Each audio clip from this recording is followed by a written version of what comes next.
चौधरी बुआ के उमेश भैया की तरफ से ये सुकई बाबा को पर्सनल 10 रुपया दिया है और उनको भगवान ये 10 केवल 10 लाख रुपया उनका पूरा रखे और हमारे जंगलिया बाबा हमारे मौलीदास बाबा उनको हरे रखे रखते। अरे किन सवारी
देख लो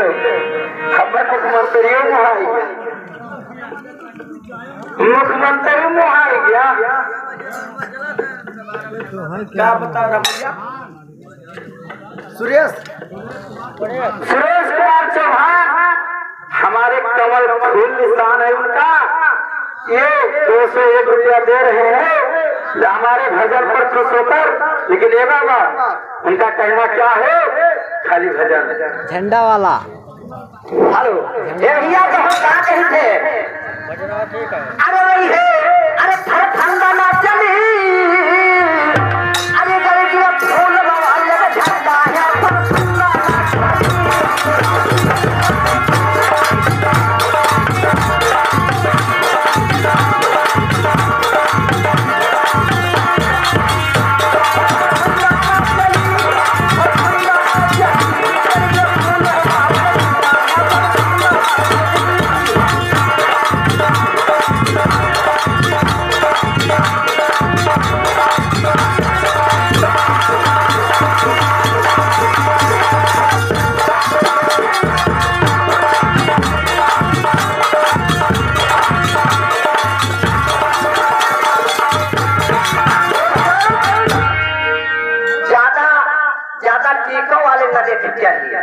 टीका लेके कारण है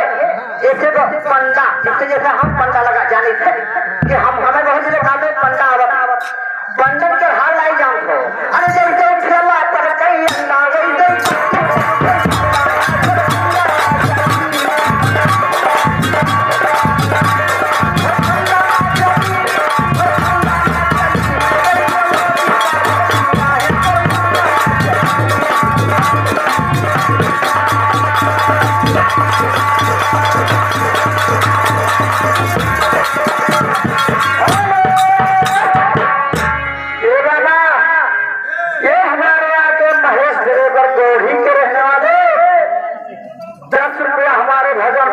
कर दे रहे हैं। लेकिन उनका कहना क्या है